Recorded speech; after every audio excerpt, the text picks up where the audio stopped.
everybody to our CLP Chalk Talk.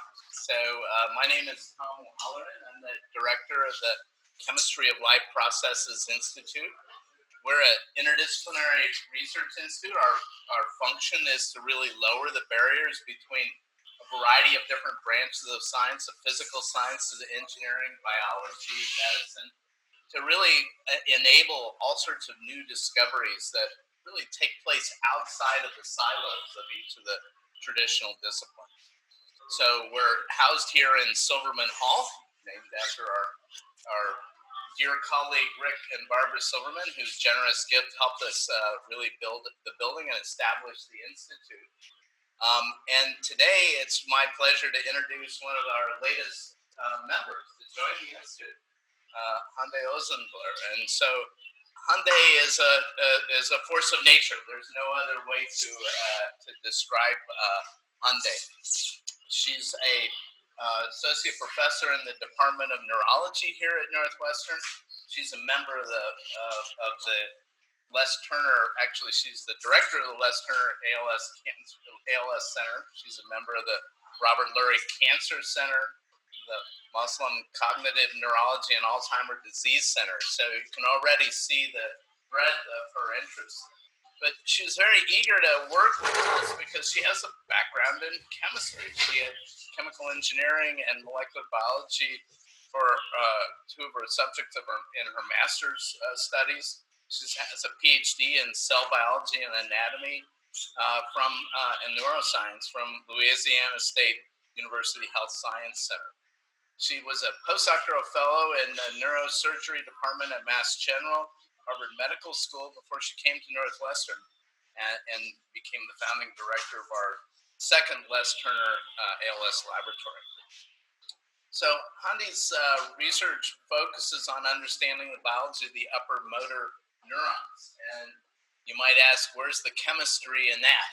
Okay, well, it turns out that this is an incredibly important part of biology, and the chemistry and the drug interactions, protein folding and misfolding, all these molecular events. So her research involves biomarker discovery, development of drug platforms. She's going to talk today about a collaboration with the Silverman Lab as well, working on Lou Gehrig's disease. So without further ado, Hande, our discoveries for the past 10 years. And I'm happy to listen to you as well, because we need to build collaborations and team effort to move the field forward. So my goal today is to tell you what we have achieved and discuss with you what is it that we can do together moving forward.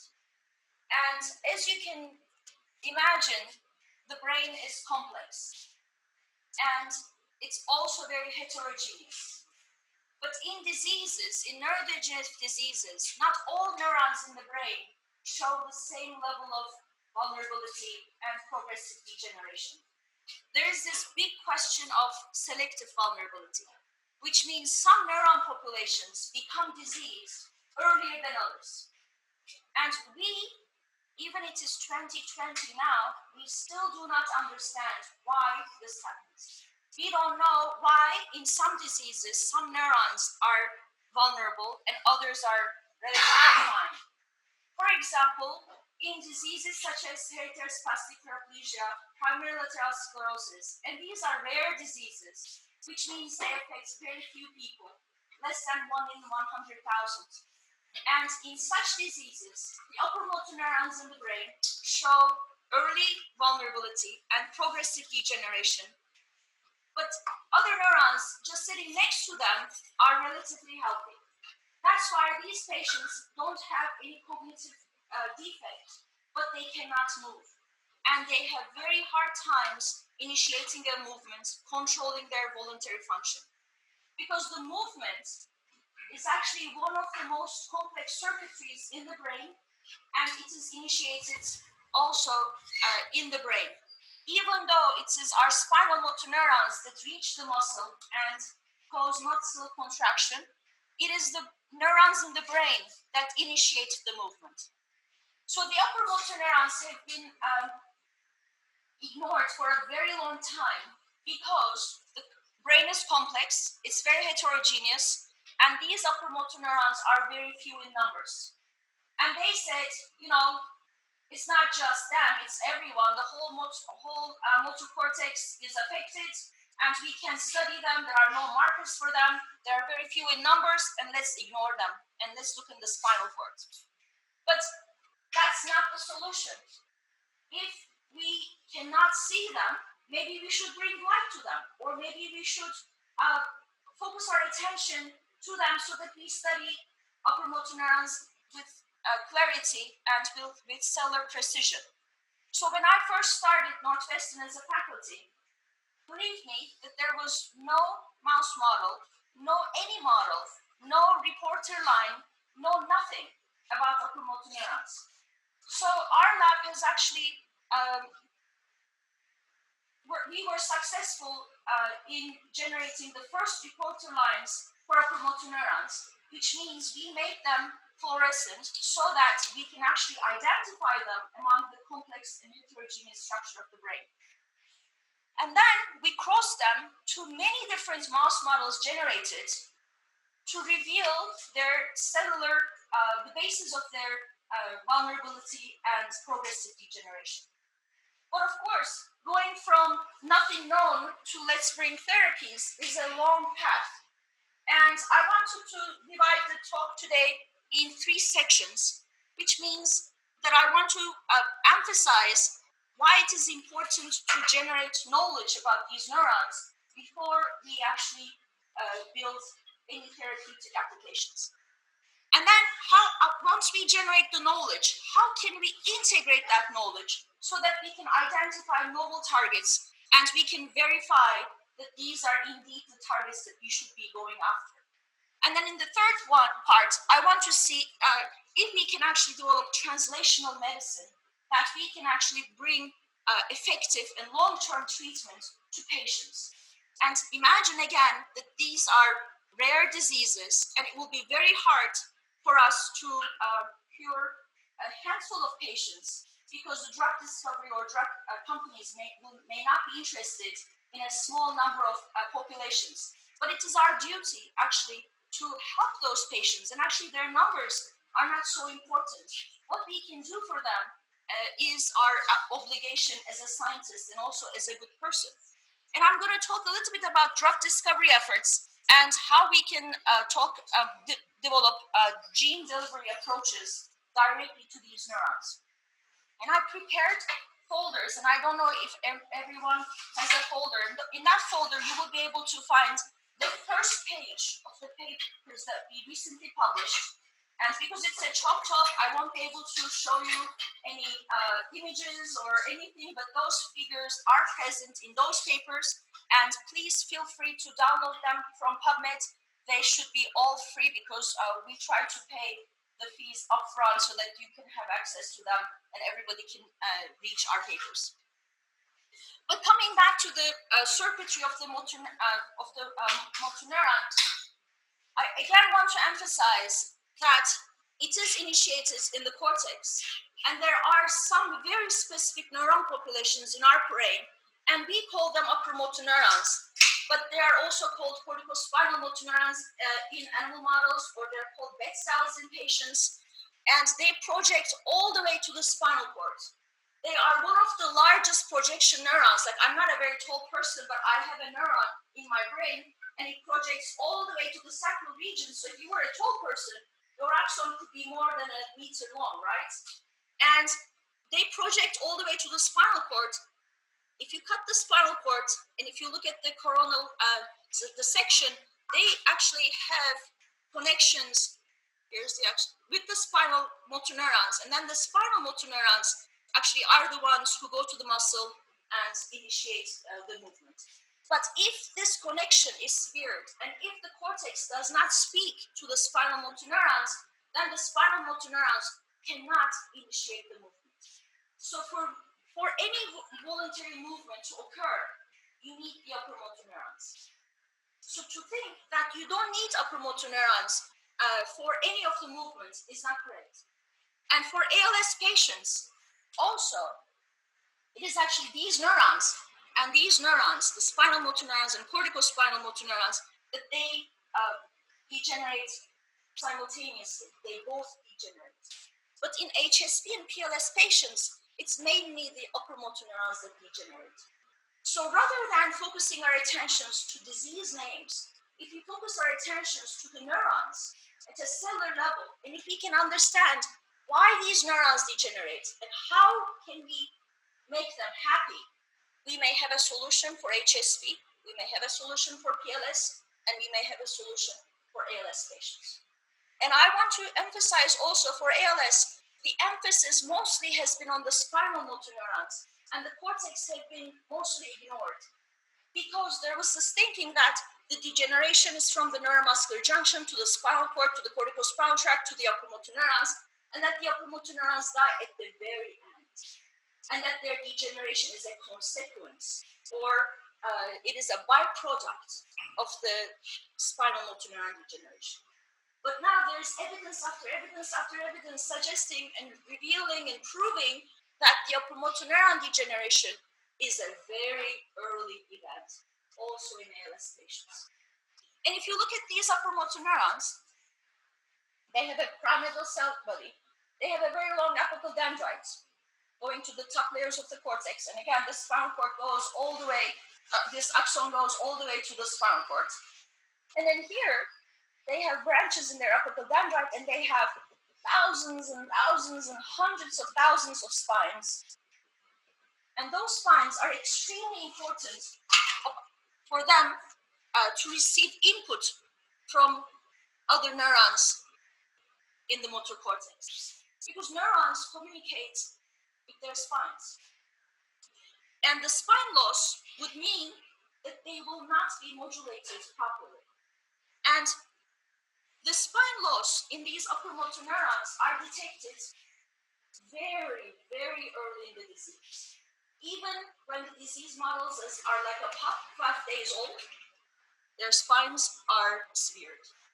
So even before there's any symptom, the cortical neurons cannot receive proper input from their neighboring neurons. And that, of course, will affect how they will convey the information, because they are very unique in their ability to collect information, to integrate that information, and to send that information all the way to the spinal cord targets. And they act as the spokesperson of the brain when it comes to movement. Each time we move our hand forward, we move our leg forward, it actually starts all in our brain. And to ignore this neuron population, or ignoring that neuron population, would be a big mistake. But how can we actually understand what goes wrong with them, and how can we help them? So the reasons for degeneration could be due to intrinsic factors or extrinsic factors. When I say intrinsic factors, I mean, let's say this is the neuron. What happens inside this neuron? Intrinsic factors. That would include their defects in their gene expression, defects in their messenger RNA splicing, or their protein-protein interactions. Whatever happens inside this neuron would be the intrinsic problems. But then these neurons are not alone, right? There are so many other cells next to them, right? And they have interactions with everyone. So the extrinsic would be the one that is about their neighborhood, correct?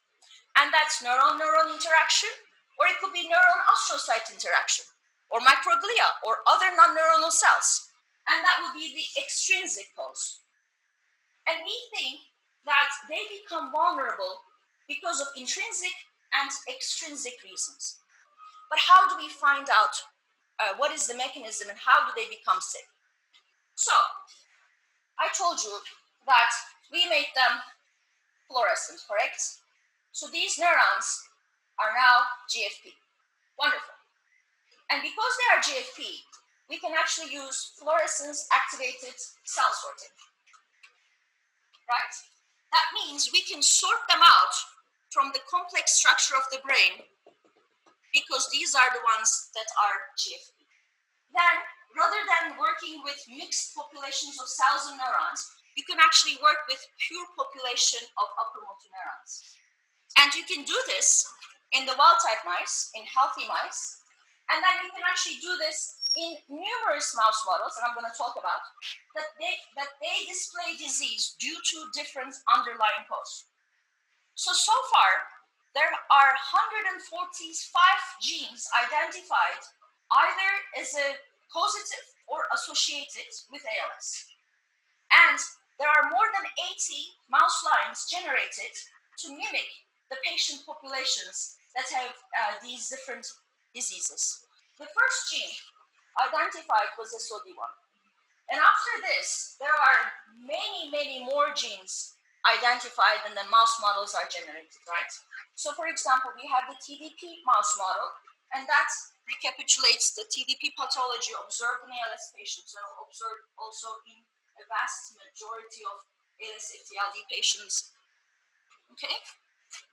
So we have, for example, the alsin knockout mice, the profilin mice, what else? There's C9orf mice, there's TBK1 mice. There are many different mouse models. The problem with the mouse models is that when they generated the mouse models, they assumed or hoped that the mouse would show a phenotype, the phenotype of a patient. Guess what happened? Mouse didn't show a phenotype. Very few mouse models ever show a phenotype.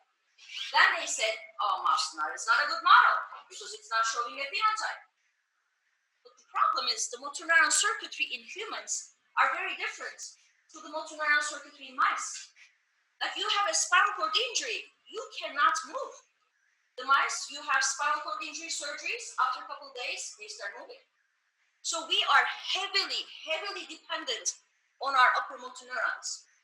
But the mice does not really depend so much on their upper motor neurons. They have other motor neuron systems that would allow them to move. Therefore, even though these mice may have very severe upper motor neuron defects, they would walk. So just because you see the mouse walking does not mean its upper motor neurons are not affected. So there was this misconception in the field that the mouse is not a good model. It was because our inability to study them or study the neurons at a cellular level. And what did we do? Now that we have the reporter line, we crossed it with the reporter line that we have. Okay? So when we cross them with the reporter line that we have, in these disease models, which recapitulate the disease in distinct patient populations, their neurons become fluorescent. That's perfect because we can now FACS purify them at different stages of the disease, right? Because disease doesn't start or doesn't happen overnight. It's a progress. Then let me tell you this. It's about P15 is a very early time. Again, P30, this is postnatal. And then P60, P90, and then P120, okay? So these are days, like 15-day-old, 30-day-old, 60-day-old. And as the time goes by, these neurons become more and more severely damaged. And then after a while, they are cleared. So to generate the knowledge, the intrinsic knowledge, we FACS purified these upper motor neurons that become diseased due to different underlying causes at different time points. And then we have done RNA-seq and proteomics. And this proteomics actually I have done together with Kelleher, who's also a member at CLP. And these studies are still ongoing, but we have completed most of the time points for most of the mouse models. This information is extremely valuable. You know why? Because it begins to tell us inside that neuron, what is the dynamic change for their gene expression? What is the dynamic change of their protein-protein interaction? What is really happening so that they become sick? What makes them sick? And how different Is it from this model to this model to this model? Because we know patients are also very heterogeneous, and the neurons do not degenerate because of the same pose. There are multiple different underlying poses for multiple different patients. So that's why one drug does not work for all. And drug discovery studies have failed for 35 years because we expected that one drug is going to cure everyone. But we came to the realization that this will not be true because patients develop disease due to different underlying causes. And that makes it even more complicated because we already are dealing with a rare disease. And within a rare disease, there are even like variations among patients. So this is a big problem. But that's why we actually are working together in teams, and that's why the brightest minds are working on this problem. If this was an easy thing, everybody could have done it. But we should be working together to solve this problem. And for the past 10 years, this is the knowledge that we are trying to generate. And I think we begin to understand the intrinsic causes of selective vulnerability.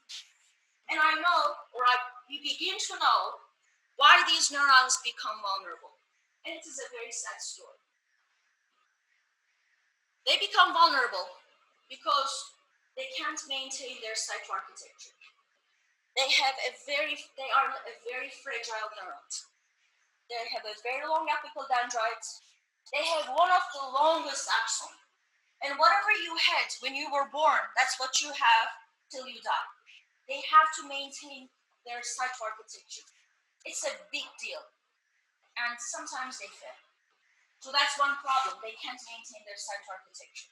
Second problem, their mitochondria becomes affected. They cannot create enough energy. Third problem, they cannot make proper proteins. They cannot correct the protein, make the three-dimensional structure of the protein, and they can't get rid of the protein. Those proteins accumulate. And that's a major problem. They cannot communicate with other neurons. Their spines are lost. And then their interaction with the astrocytes and microglia is severe. So when you think about astrocytes and microglia, okay, there is always a very good relationship with them. Here's a neuron, okay, and here's an astrocyte just next to it. And this astrocyte makes sure that the spines are healthy, that there are nutritions given to the neuron. There's a very nice interaction between astrocytes and neurons when everything goes fine. So when I was explaining this to in a class, I said, this is like a husband-wife relationship. You know, when everything is fine, they're all very good. But if there's a quarrel, this astrocyte becomes activated. And it starts eating up. And that's the end of it for the neuron. You don't want an activated astrocyte next to you. So how can we also tell this astrocyte that this is a good neuron? Don't fight. You have to help.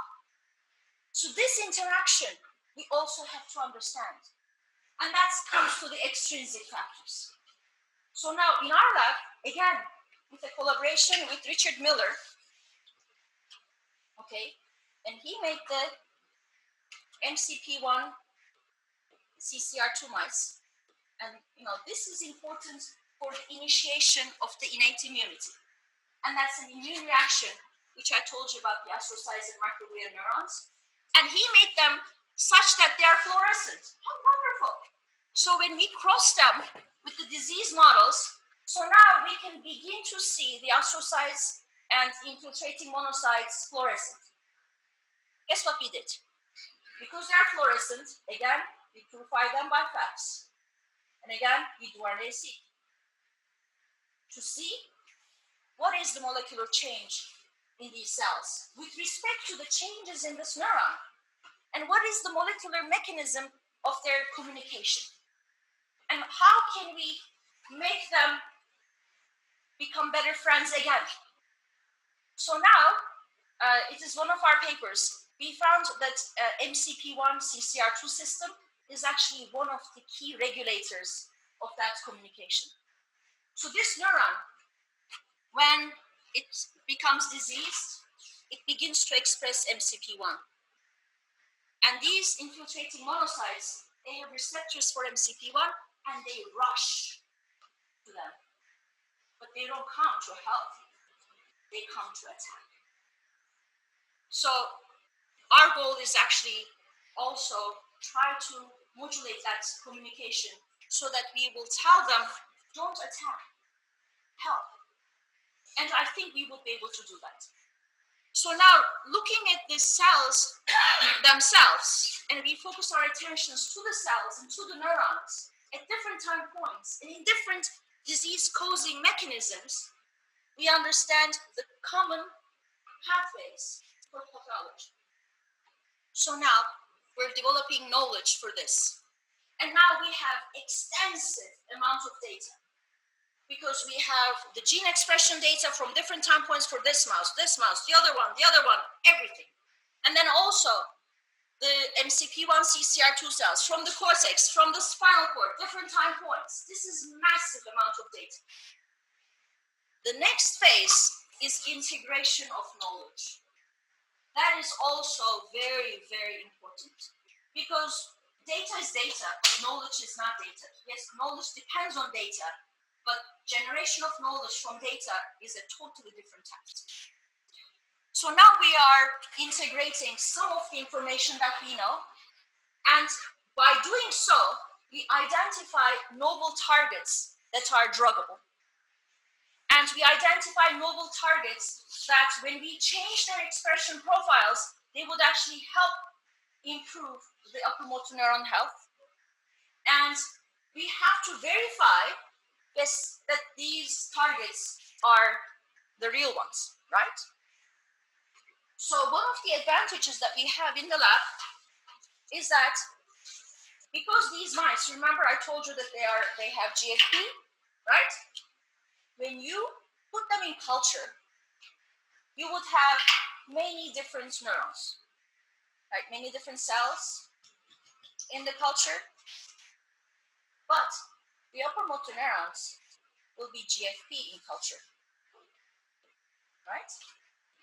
So when you apply something to this culture, you would have a direct readout from the healthy and diseased upper motor neurons. So within a couple of days, couple of weeks, you can tell if they like the treatment or not. They will speak to you. They will say, oh, I love it. Or they will start dying and you say, you understand they don't like it. So then they begin to speak to you. This is extremely valuable because we can learn directly from them. And the thing is, these neurons, let's say they're isolated from SOD model or TDP model or profilin model, they may give different answers. For example, the TDP model may say, oh, I love it. And SOD model may say, ah. And profilin will say, oh, no, don't give it to me. Then you can even parcel out which patient population likes that treatment and which patient population does not. And that's exactly what we need for complex diseases. Because in complex and heterogeneous diseases, we cannot expect that every patient is the same. So now, using our in vitro model, as well as the in vivo model, we can identify and verify whether the knowledge that we generated is a valid one. So that's a very important step. So that's good. Now let's say that we verified and we started with 50 targets and now we have 5 targets. And we think these targets work in this patient population, this target works in this patient population, and this works in all patient populations. Great. Then what? Then I think the third step is the translation and treatment. That's also another beast in itself, right? So I want to start with a new paragraph and say, for drug discovery, what people have done in the past is that they found drugs for diseases. And the drugs have a label. They say, for example, this drug is for Alzheimer's. And this drug is for Parkinson's. And if you want to use the same drug for an HSV patient, the insurance companies don't pay because that drug has been labeled for a different disease. You see what I mean? And when you apply for drug discovery, you apply for a disease. But the problem is, diseases are heterogeneous, right? And there are different mechanisms, underlying mechanisms for each disease. So, if we were to develop drug discovery, not for the disease, but for the mechanism, then there would be no need for a rare disease description. Imagine that you would have a drug for improving mitochondrial health, and that's your drug, improving mitochondrial health. This drug improves mitochondrial health. Then what? Then some Parkinson's disease patients would use it, some HSV patients would use it, some PLS patients would use it, some ALS patients would use it, and some rare disease patients would use it, correct? So there would be no label for the drug. And I think that's what we're moving forward in the drug discovery field. Because this is also what the cancer field has achieved. Initially, when they were applying for, let's say, breast cancer, prostate cancer, this cancer, that cancer, for the type, for the tissue. But now, the drug discovery efforts for cancer is not for the tissue, but it's for the mutation or for the type of the cancer. Cancer field is about 10 years ahead of neuroscience field. And there's a lot that we can learn from the cancer drug discovery field. And I am very optimistic that as we move forward, we will find out that there are already some FDA-approved drugs out there who are beneficial to some of the oculomotor neuron disease patients. Because as we understand why oculomotor neurons die, then we can find the drugs out there which improve the health of that problem or solve that problem. I'm actually working with some drug companies now for repurposing of the drugs that they use in other diseases, and we are getting very good results, and I'm very optimistic that this is how we will move in the future as well. We may not need to reinvent the wheel. The wheel may be out there that we may actually attach it to our own car. And for our drug discovery with Dr. Silverman, we actually developed a research strategy in which we incorporate the oculomotor neuron health as a selection criteria for drug discovery efforts as we move forward, especially for oculomotor neuron diseases. So you would be surprised that if I tell you, for ALS drug discovery or HSP-PLS drug discovery, so far, none of the preclinical studies ever wondered if that compound of interest would improve the health of oculomotor neurons or not. No tests, nothing. So you're trying to improve the health of the oculomotor neurons in the patient, but you're not wondering if that compound improves the health of the oculomotor neurons. So we want to change that. Because I think if we can show that the compound of interest also improves the health of the oculomotor neurons, the success rates for clinical trials are going to increase. All right. And I'm going to touch briefly on gene delivery. So for some of these patients, the mutations are already known, right? So, and mutations are identified. So patients can know which gene is mutated in them. That's an amazing information. But then, is it possible for us to have personalized medicine or personalized approach so that we correct the mutated gene in the patient and develop a treatment strategy just for the patient? And I say yes. And I say within this decade, this is exactly what we will see. So there are numerous viruses. One of them is the AAV. And that one is actually very famous because it's been approved by FDA for deep brain stimulation, for Parkinson's, for many other diseases. It's already in the clinical trial because they know that it's not toxic, it does not create adverse effects and so forth. So AAV2 is a well-known and characterized virus. Now, imagine this. Imagine that Here's the motor cortex. Here is the upper motor neuron that is degenerating, but other neurons here are fine.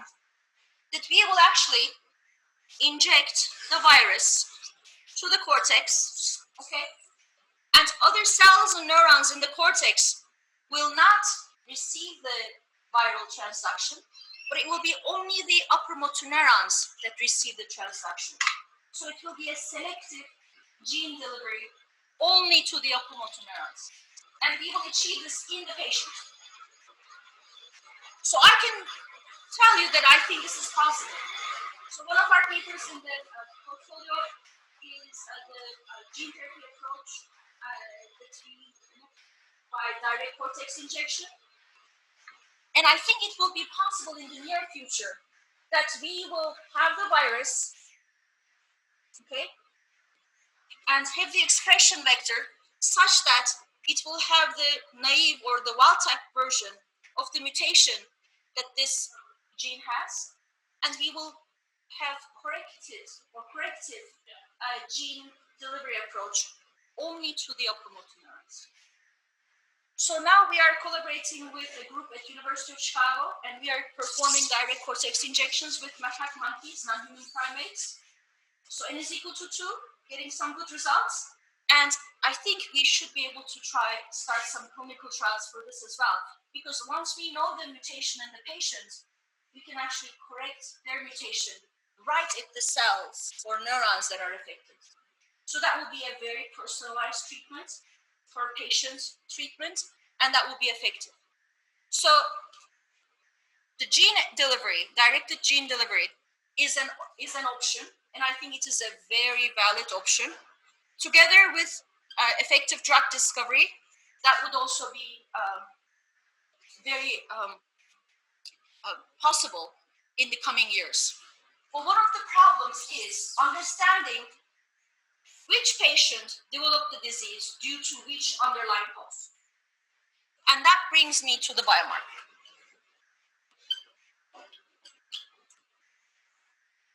Okay. Remember, I told you here, when we generate knowledge, the intrinsic factors, extrinsic factors, multiple genes going up, going down, blah, blah, blah. Interestingly, some of those genes coded for a protein that is secreted to the blood. Excellent. Because we know now that there are some genes that are highly expressed or, as the disease progresses, and they code for a protein that is secreted. And that has about 98% homology with human. And there are already studies showing that that protein is present in the human serum or plasma. Ding, ding. So that would be a good potential biomarker showing us the timing and extent of upper motor neuron degeneration in those patients. And even more interestingly, those proteins are not the same in every model. So there are some proteins that are up only in this model and not on the other and not on the other. So by looking at the proteins, you may begin to tell, well, sir, you developed this disease because I think you have that pathology, or I think you have this problem, or I think you have that. So which would allow us to narrow down our treatment strategies, particularly for that patient. So now we're working on this biomarker, and it is together with the proteomics center here, and we have a lot more to do, but it is coming up, and I am very optimistic about this as well. So as you can see, this is a long path, and we've been working very hard for the past 10 years. And it's all started with generation of knowledge by generating the tools, reporter lines, and data after data after data, and then putting all that information together. And now I need your help also to develop new targets, to verify new targets, so that we can actually build effective long-term translational impact that would translate to solutions for patients. And I thank you for coming today. Thank you for your attention, and I'm ready for your questions. Thank you.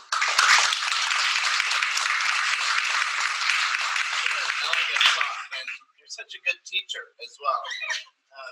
We're all students of biology and chemistry and physics, but we come from such different backgrounds. So this is such a great introduction to so many diseases that we're interested in.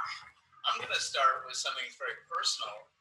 My father was contracted polio in 1953. 6 months later, the Zayden vaccine was released. And so he was one of the last people in the United States to get it during that epidemic. And the characteristics of ALS and polio, there's some similarities. Do you know, does polio affect the upper motor neurons as well as the lower ones, or is it a completely different pathology? So I don't know if it's specific to one neuron population, and I would like to give a better educated answer. I don't have it now, but I think because it affects the movement and motor control in most patients, I would imagine that the upper motor neurons are involved as well. And is it possible that its ability to selectively infect those neurons could be tapped in the next generation of viral gene therapies to get specificity? That's actually a very good point, because I spoke about AAV because this was FDA approved for its non-toxic abilities, but there are multiple other viral vectors that could be more specific for some neuron types, and that is also under investigation. And I don't think we should be sticking just to AAV because it was FDA approved, but I think, here also in CLP, I know that there are many other people working, and I think optimizing the best treatment strategy, bringing more selective transduction just to the neurons of interest would be the way to go. Exactly. Thank you. Any questions?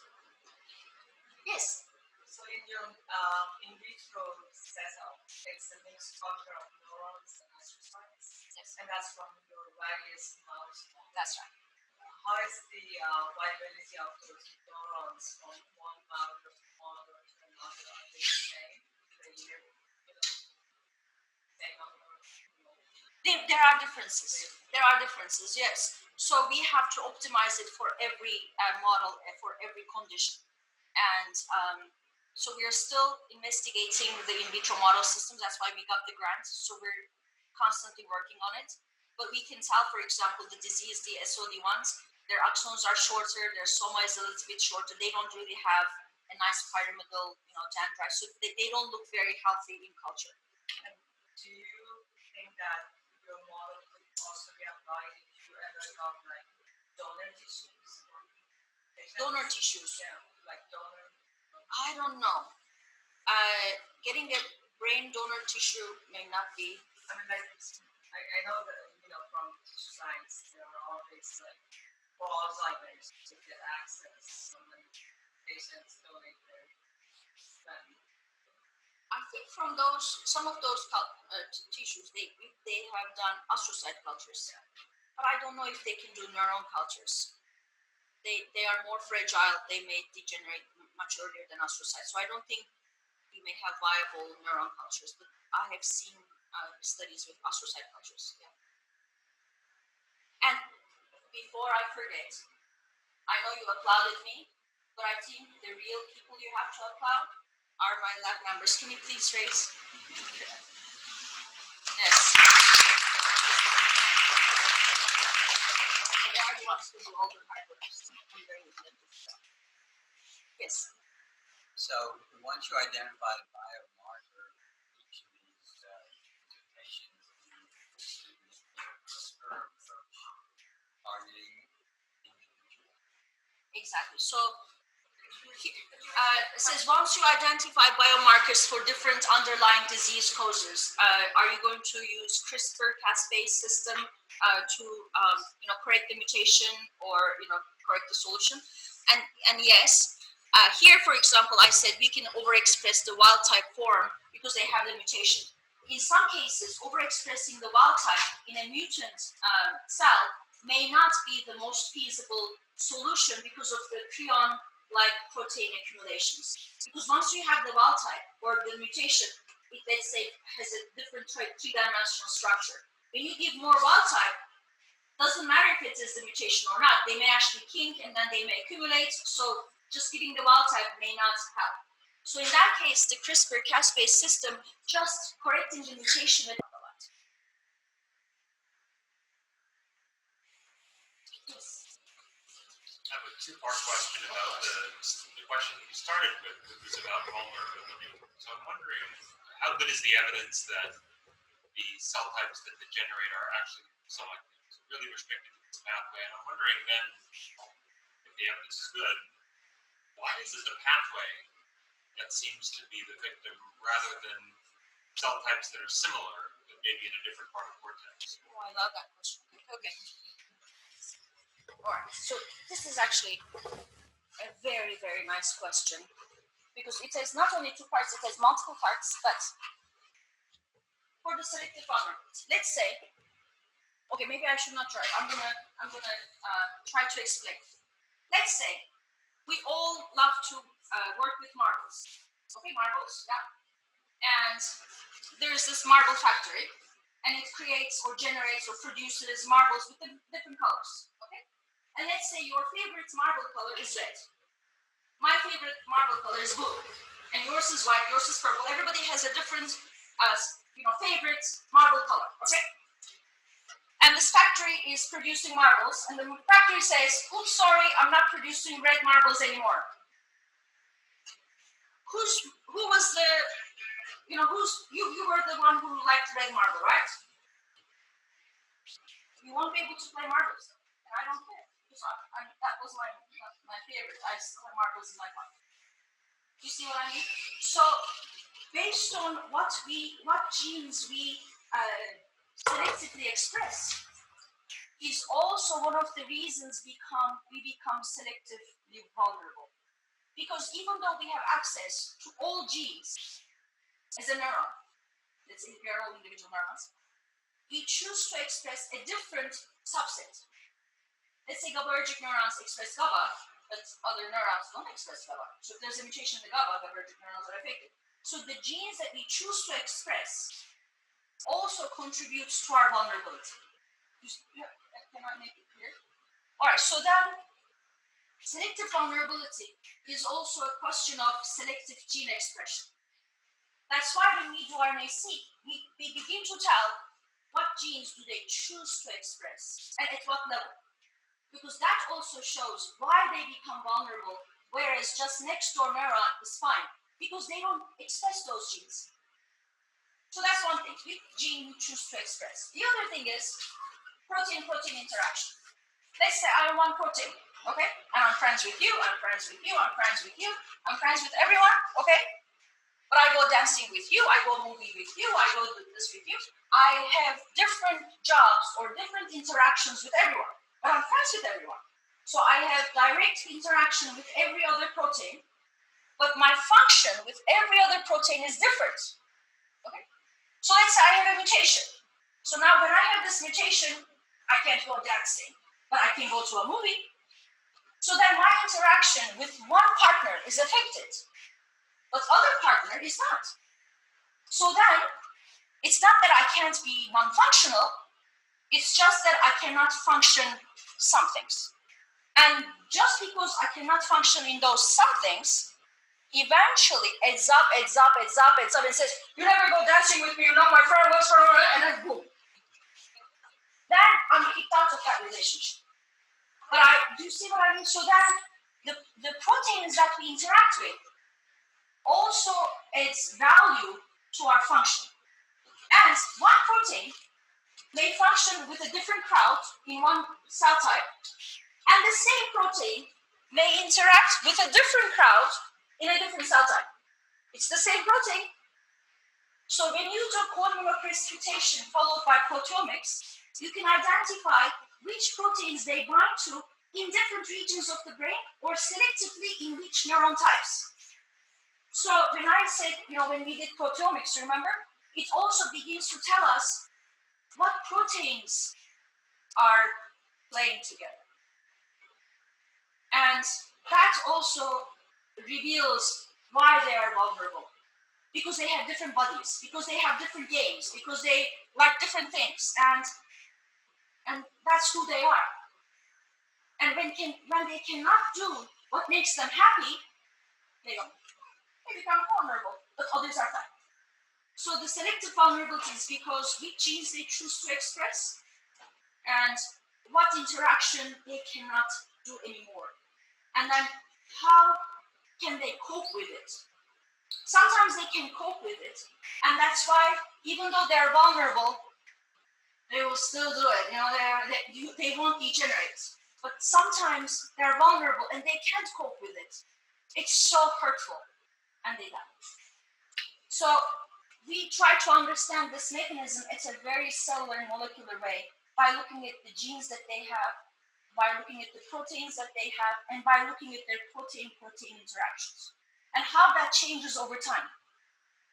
And I think this is a dynamic process as well, because even though one person is a friend with one person, after 5 days, they don't have the same interaction.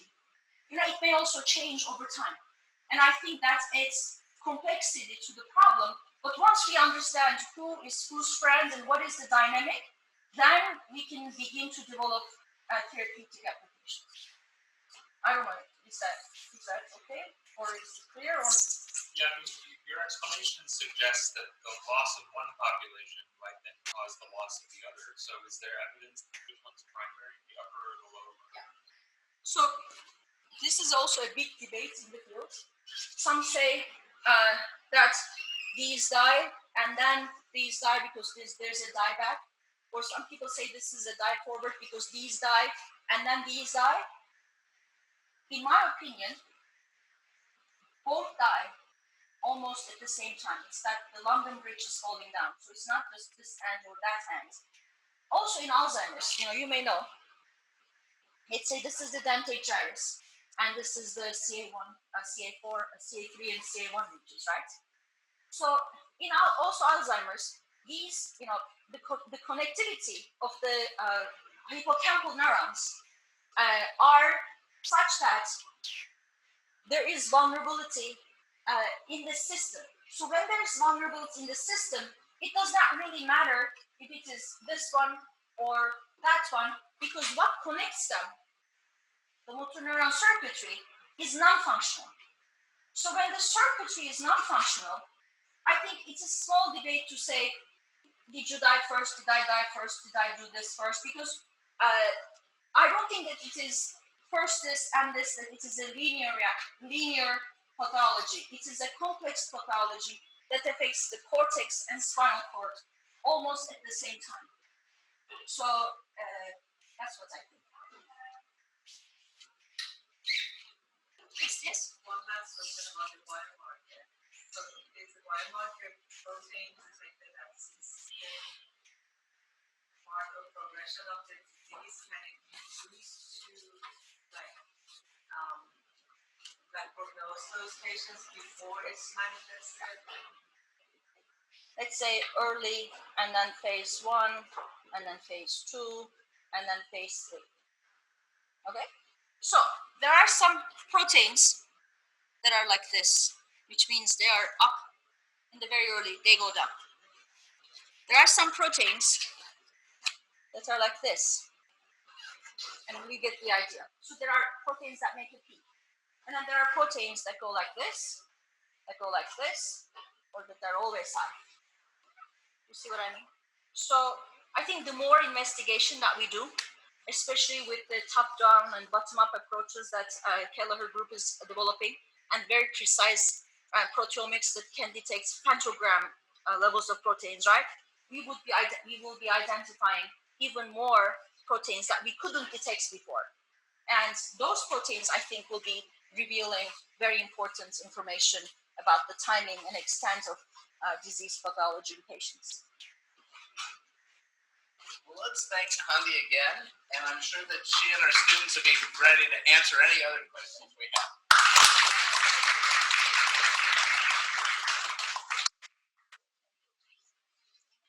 Thank you again for the opportunity. I hope we will be able to work together and we will have another one with more results. Indeed, and there's plenty of food, so please stick around.